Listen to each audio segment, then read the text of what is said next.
खुदावंद आपके साथ हो। इंजील मुकद्दस यूहन्ना के मुताबिक।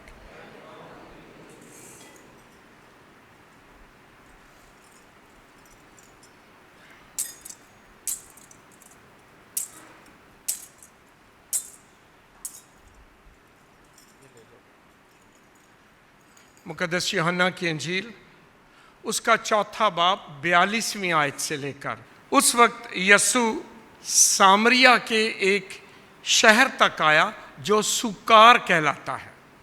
यह सामरिया का एक शहर है जिसका नाम है सुकार।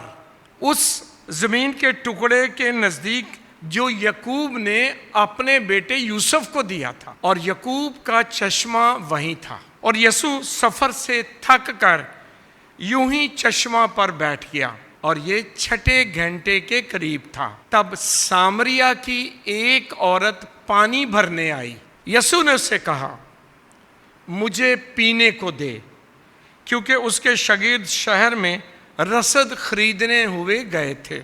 उस सामरी औरत ने उससे कहा, तू यहूदी होकर मुझ सामरी से पीने के लिए क्यों मांगता है? क्योंकि यहूदी सामरियों से किसी तरह का बर्ताव नहीं करते। यसु ने जवाब दिया और उससे कहा, अगर तू खुदा की नेमत को जानती और ये भी कि वो कौन है, सवाल है पहचान का, वो कौन है जो तुझसे मांगता है कि मुझे पीने को दे, तो तू उससे मांगती और वो तुझे जिंदा पानी देता। उसने उससे कहा, ऐ आका, तेरे पास डोल तो है नहीं और कुआं भी गहरा है, फिर तूने वो जिंदा पानी कहां से पाया?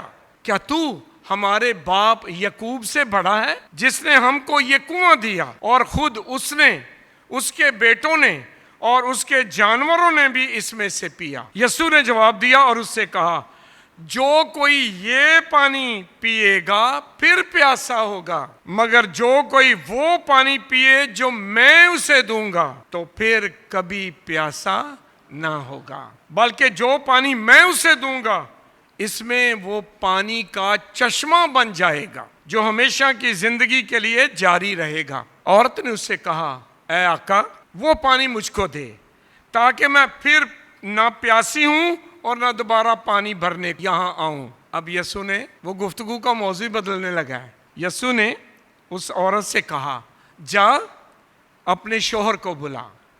पहले पानी की बात हो रही है, अब उस औरत की बात होने लगी है। जा अपने शोहर को बुला और यहां आ। औरत ने जवाब दिया और उससे कहा, मैं शोहर नहीं रखती। यसु ने उससे कहा, तूने दुरुस्त कहा है कि मैं शोहर नहीं रखती, क्योंकि तू 5 शोहर रख चुकी है, और जिसके साथ तू अब रह रही है वो तेरा शोहर भी नहीं। औरत ने उससे कहा, ऐ आका, मुझे मालूम होता है कि तू नबी है। शुरू देखो कहां से किया, तू यहूदी है, फिर आका है, और अभी क्या बन गया यसु? नबी। देखो औरत कैसे आगे बढ़ रही है कि यसु है कौन। ऐ आका, मुझे लगता है कि तू नबी है। हमारे बाप दादा ने इस पहाड़ पर प्रस्तश की, और तुम कहते हो कि वो जगह जहां प्रस्तश करनी चाहिए यरूशलेम है। यसु ने उससे कहा, बीबी मेरा यकीन कर, वो वक्त आता है कि तुम ना इस पहाड़ पर और ना यरूशलेम में बाप की प्रस्तश करोगे। तुम उसकी जिसे नहीं जानते प्रस्तश करते हो, हम उसकी जिसे जानते हैं प्रस्तश करते हैं, क्योंकि निजात यहूदियों से है। किससे है निजात? यसु कौन है? हाँ, ये देख लें, पाक अंजील में लिखा है, क्योंकि निजात यहूदियों में से है।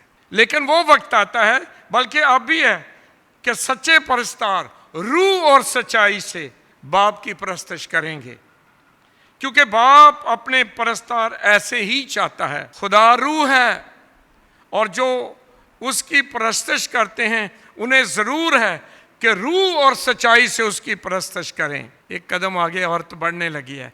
औरत ने उससे कहा, मैं जानती हूं कि माशे यानी अल मसीह आने वाला है, जब वो आएगा तो हमें सब बातें बताएगा। यसु ने उससे कहा, मैं तुझसे जो बोल रहा हूं वो ही हूं, मैं ही मसीह हूं। इतने में उसके शागिर्द आ गए और हैरान हुए कि वो औरत से बातें कर रहा है। किससे? हाँ, ये ध्यान से सुनना है क्योंकि बाद में मैंने बताना, ये औरत से बातें कर रहे हैं। मगर किसी ने ना कहा कि तू क्या चाहता है या इससे क्यों बातें करता है। तब औरत ने अपना घड़ा छोड़ा और शहर में जाकर लोगों से कहा, आओ एक आदमी को देखो जिसने सब काम जो मैंने किए मुझे बता दिए हैं। क्या ये अल मसीह नहीं? यहूदी से शुरू किया और कहाँ पहुंच गई है?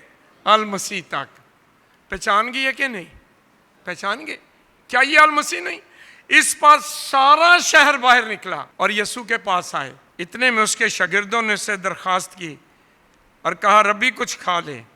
लेकिन उसने उनसे कहा, मेरे पास खाने के लिए ऐसी खुराक है जिसे तुम नहीं जानते। इसलिए शागिर्द आपस में कहने लगे, क्या कोई इसके लिए खाना लेकर आया है?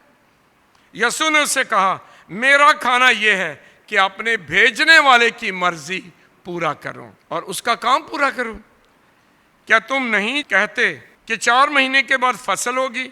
देखो मैं तुमसे कहता हूं, अपनी आंखें उठाओ और खेतों को देखो कि वो काटने के लिए पक चुके हैं और काटने वाला मजदूरी पाता है और हमेशा की जिंदगी के लिए फल जमा करता है, ताकि वो जो बोता है और वो जो काटता है दोनों एक साथ खुशी करें। इस पर यह मिसल सादिक आती है, एक बोता है और दूसरा काटता है। मैंने तुम्हें भेजा है ताकि जिसमें तुमने मेहनत नहीं की उसे काटो।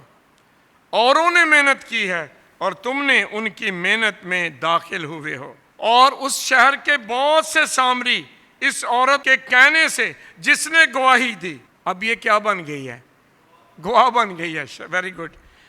जिसने गवाही दी कि इसने मेरे सब काम मुझे बता दिए, उस पर ईमान लाए।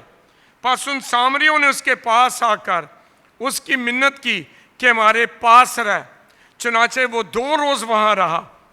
उसके कलाम के सबब से और भी बहुत से लोग उस पर ईमान लाए। और उस औरत से कहा, अब लोग औरत से कह रहे हैं, अब हम तेरे कहने से ईमान नहीं लाते, क्योंकि हमने खुद सुन लिया है और जानते हैं कि दर हकीकत दुनिया का निजात दहिंदा ये ही है। पाक अंजील के वसीले से हम सब की खताएं मुआफ़ की जाएं। मसीह में अज़ीज़ भाई और बहनों, आज पूरी दुनिया में ख़वातीन का आलमी यौम दिन मनाया जा रहा है। हम ज़ोरदार तालियों में अपनी सारी ख़वातीन को बहुत बहुत मुबारकबाद देते हैं। और आज आलमी ख़वातीन के दिन के मौका पर हमारे पास जो तलावत है वो भी एक औरत की है। पाक अंजील में ना 2 जगह 2 सामरियों का जिक्र किया गया है। एक तो है ये सामरी औरत और दूसरा है नेक साम। ये सारी अंजील में ना सामरियों का जिक्र यहाँ किया गया है। लभी आप ये दोनों समझ नहीं सकते हैं जब तक आपको ये नहीं पता सामरी है कौन। ये नहीं, आप नहीं समझ सकते। ना सामरी नेक सामरी को समझ सकते हैं और ना इस औरत की बात को समझ सकते हैं अगर ये नहीं पता कि सामरी कौन है। सो आज मैं पूरा जोर लगाऊंगा कि ये समझा सकूं सामरी कौन है। हज़रत याकूब के कितने बेटे थे? बोले ज़रा। 12 बेटे थे और यही 12 बेटे बाद में 12 कबीले बन गए। यही है ना? अच्छा, ये कोई कौम नहीं थे, ये तो कबीले हैं। कोई इधर टेंट लगा के बैठा है, कोई उधर खैमा लगा के बैठा है, कोई उधर बैठा है। ये कोई एक कौम नहीं, ये नहीं है। इनकी कोई हुकूमत भी नहीं थी। हर कबीले का अपना ही एक सरदार होता था, बस वही चला रहा है। लेकिन कोई सांझी हुकूमत नहीं थी इन पर। जब ये सफ़र करते हैं ना तो दूसरी गैर कौमों के लोगों से मिलते हैं और उनका रंग इन पर चढ़ जाता है। दूसरी कौमें जो है उनका एक बादशाह होता है। अब क्या हुआ, जब इन्होंने देखा ना कि दूसरी कौमों के तो बादशाह हैं, हमारा कोई भी नहीं है।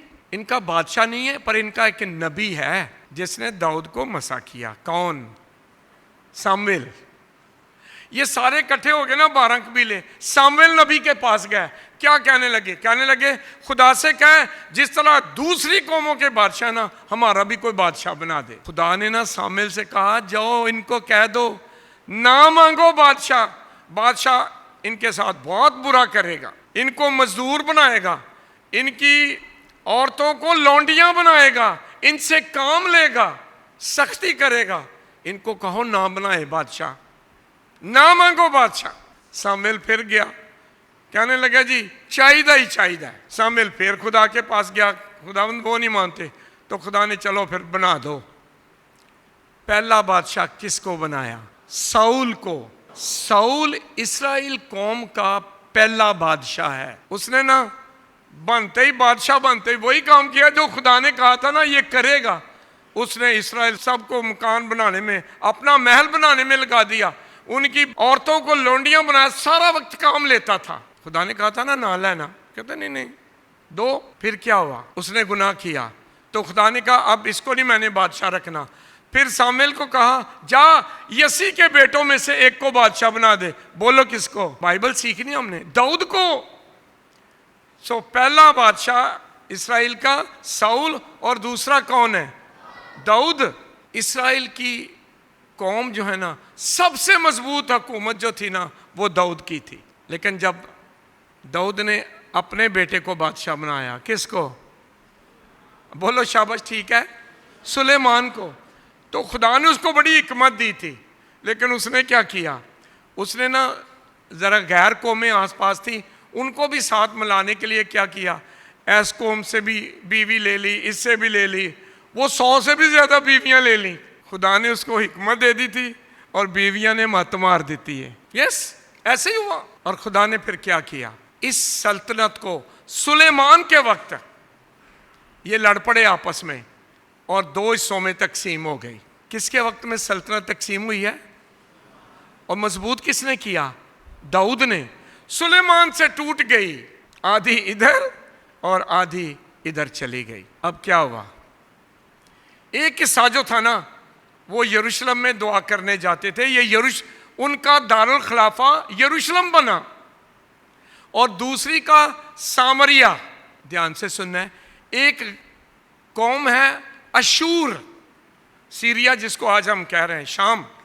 उसके बादशाह ने सामरिया पर हमला किया, सिर्फ एक हिस्से पर, सामरिया वाले जो थे यहूदी। सो आधे यहूदी इधर हैं, आधे इधर हैं। सामरिया पर हमला किया, उनको मारा और जाती दफा आधी आबादी उठा के अपने साथ ले गया। और ये आधी आबादी जो जहां लेके गए, जाके किसी गैर कौम में आबाद कर दी, बड़ी जगह बच गई। तो उसने एक और शरारत की, क्या की? गैर कौमों में से लोग लिए, वहां से उठाए और कहां आबाद कर दिए? सामरिया में। अब सामरिया में कौन कौन आ गए? आधे गैर कौम और आधे कौन है? सारे बोल दो एक दफा, यहूदी।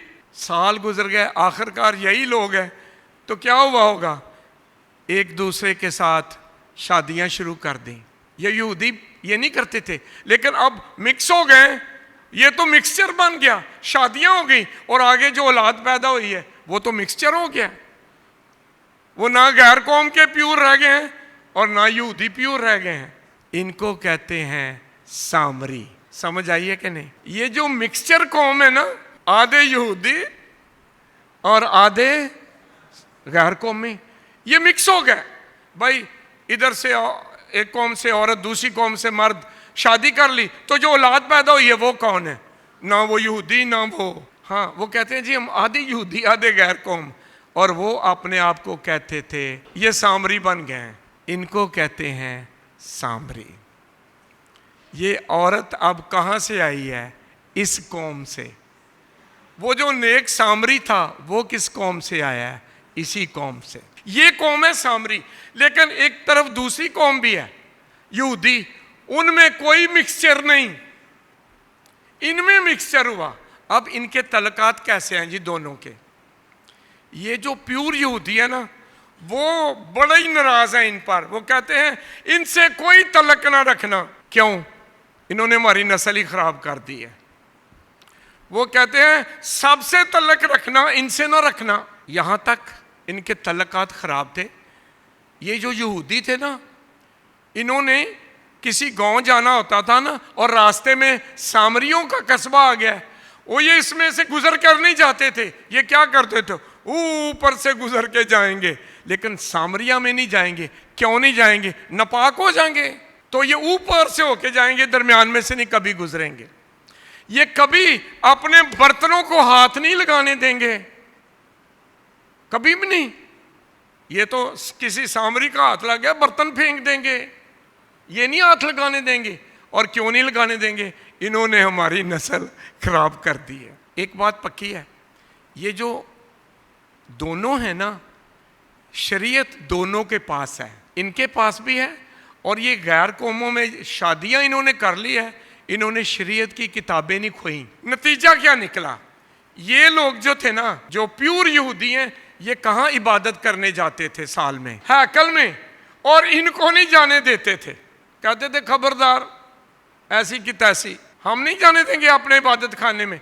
तो इन्होंने फिर क्या किया? इन्होंने कहा शरीयत तो हमारे पास भी है। इन्होंने ना जजरीम, बोलेंगे ना, एक पहाड़ का नाम है, इन्होंने अपनी हैकल उधर बना ली। अब दो जगह इबादत होती हैं।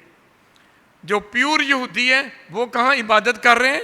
यरूशलेम में, हैकल में, और ये सामरी किधर कर रहे हैं? पहाड़ पर। अब समझ आएगी कि यसु और सामरी औरत कौन है। वो तो देखना नहीं चाहते। अब जरा मैं सिर्फ मुख्तसर करके आऊंगा। अब जरा वापस आए। यसु सफर कर रहा है और थक कर बैठ गया।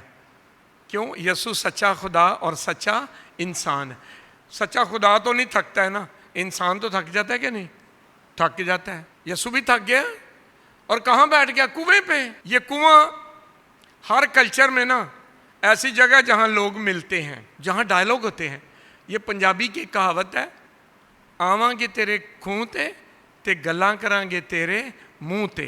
ये डायलॉग है। सो यसु और इस औरत का आमना सामना होता है कुएं पे। यसु ने ना आज बहुत कानून तोड़ दिए। मैं गनवाने लगा हूं, ध्यान से सुनना है। नंबर 1, कोई भी यहूदी सामरिया में से गुजर कर नहीं जाता। यसु ने पहले ही काम खराब कर दिया, पहला असूल तोड़ दिया। कहां से गुजर रहा है? सामरिया से, और जाके कुएं पे बैठ गया। नंबर 1, कोई यहूदी नहीं करता, यसु ने यह कर दिया। नंबर 2, कौन आया कुएं पे? सामरी औरत। किस टाइम आई है? दोपहर के वक्त आई है पानी भरने। यहां लिखा है दोपहर को। जो औरतें थीं, घरेलू औरतें हैं, 2 टाइम पानी भरने आती थी, सुबह और शाम को, और हमेशा ग्रुपों में आती हैं। मेरा गांव से तल्लक है, मुझे पता है। हमारे अपने गांव में कुआं ही था, अब तो बहुत तब्दीली आ गई। ठीक है। औरतें जब भी पानी भरने जाती थी, अकेली नहीं जाती थी, ग्रुपों में, या सुबह या शाम। अब इस औरत को देखो, ये किस टाइम आई है? ये दोपहर को आई है, जब दूसरी औरतें नहीं आती हैं। और ये दूसरी औरतों के साथ आई है? नहीं। कैसे आई है? अकेली आई है। अब इसका मतलब क्या है? ये जब आगे यसु के साथ डायलॉग तो पता चलता है कि क्यों। यसु मसीह उसे कहता है मुझे पीने के लिए पानी दो। ना करने की पहली वजह क्या थी? कि तू यहूदी होकर मुझ सामरी औरत से पानी मांगता है। और यहूदी तो सानू मुंह ही नहीं लांदे, और तू यहूदी होकर मुझ सामरी औरत से पानी पीने के लिए मांगता है।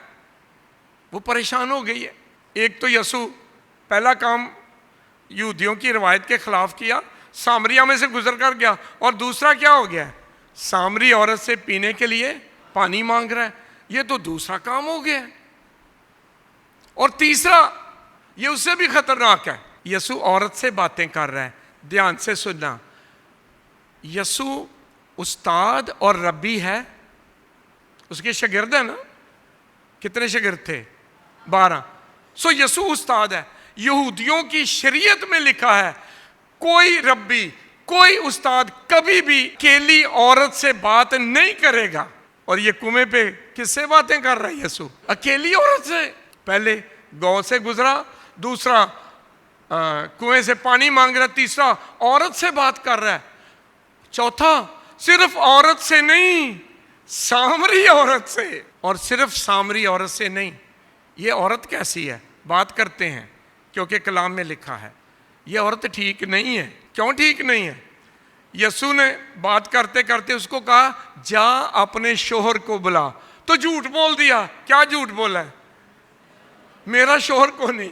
और यसु ने ना बड़ा कमाल का कहा, कह रहे ठीक है, वैसे तो आप 5 शोहर रखती हो और जिसके साथ अभी रह रही तेरा शोहर भी नहीं, सो ये कैसी औरत है? वो झूठ भी बोल दिया।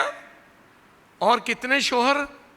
5। अब आलम दीन कहते हैं दो हो सकता है, या तो इसकी तलाकें हुई हैं या इसके शोहर मर गए, एक के बाद दूसरा, दूसरे के बाद तीसरा और 5वां। लेकिन ये पक्की बात है, ये औरत किरदार की अच्छी नहीं है। क्यों अच्छी नहीं है? अगर अच्छी होती तो दूसरी औरतों के साथ या सुबह पानी भरने आती या शाम को पानी भरने आती। ये कैसे आई है अकेले? ऐसे ना कोई टुरन ली तैयार नहीं है। और ये किस वक्त आई है? जब कोई और औरत नहीं आती। और यीशु किस औरत से बातें कर रहा है? नंबर 1 अकेली, नंबर 2 सामरी औरत, और नंबर 3 जिसका किरदार अच्छा नहीं है, उसके साथ बात कर रहा है। कितनी चीजें तोड़ दी। सामरिया में से गुजरा है, औरत के साथ बात कर रहा है, सामरी औरत के साथ बात कर रहा है, किरदार की अच्छी नहीं है उससे भी यीशु बात कर रहा है, उस्ताद और रब्बी होकर। अब बात मैं भी बदलने लगा हूं। यीशु आया किन के लिए है? बोलें जरा। इनके लिए ही तो आया है। वजह क्या है यीशु की इस औरत के साथ बात करने की? वजह क्या है? वजह यह है कि वो आया इनके लिए है। वो तो खुद कहता है मैं नेकों के लिए नहीं आया हूं, मैं तो आया हूं गुनाहगारों को बचाने। यीशु क्या कहता है? कहता है मैं तो तबीब हूं, और तबीब को जरूरत किसकी है? किसको जरूरत है? डॉक्टर की। हाँ, यीशु कहता है बीमारों को, भाई सेहतमंदों को डॉक्टर की क्या जरूरत है? यीशु कहता है मैं तो आया ही इनके लिए हूं। इसलिए वो किसके साथ बात कर रहा है? गुनाहगार के साथ, औरत के साथ, कमजोर के साथ, रद्द की हुई औरत के साथ। आज खवातीन का दिन है। औरत के साथ, उससे कम नीचे आ जाओ सामरी औरत के साथ, उससे नीचे आ जाओ रद्द की हुई, उसके शोहर मर गए, तो ये बेबस औरत भी है। आमीन। अब यीशु क्या करता है?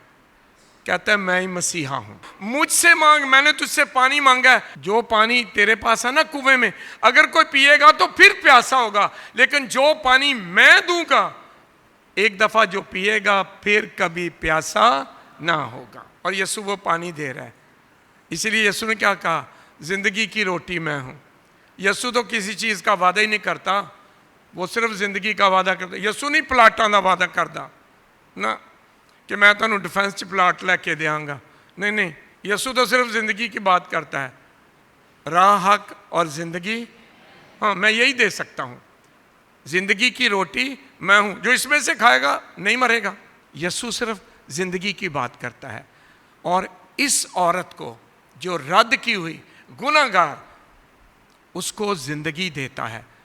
वो एकदम यीशु को पहचान कर भाग जाती है और लोगों को बताती है वो मसीहा जिसका हम इंतजार कर रहे हैं आ गया है, उधर है, लोग देखने गए हैं। अब बोलो, यीशु की पहली गवाह कौन बन गई है? बोलो जरा। सामरी औरत। ये 12 रसूल नहीं, आज जरा करेक्ट कर ले। यीशु की पहली खुशखबरी देने वाली, पहचान करवाने वाली, रसालत करने वाली 12 शागिर्द नहीं, उससे पहले कौन बन गया है? उसके लिए आज औरतों का दिन है, जरा ताली एक दफा बजा दें। अच्छा, मजेदारी की बात है, 2 आम है। यीशु की गवाही हमेशा औरतों ने दी है। जब यीशु जिंदा हो गया तो किसने गवाही दी थी? औरतों ने। फिर भी हम कहते हैं अदालत में इनकी आधी गवाही है जी, लेकिन यीशु की गवाही पहले इन्होंने दी है। मसीह में अजीज भाई और बहनों, ये औरत देखो कहाँ से सफ़र करके रद्द की हुई, लेकिन जब यीशु के पास आई है तो ये पहली रसूल बन गई है। उसकी ज़िंदगी बदल गई। कब? जब वो यीशु से मिली है।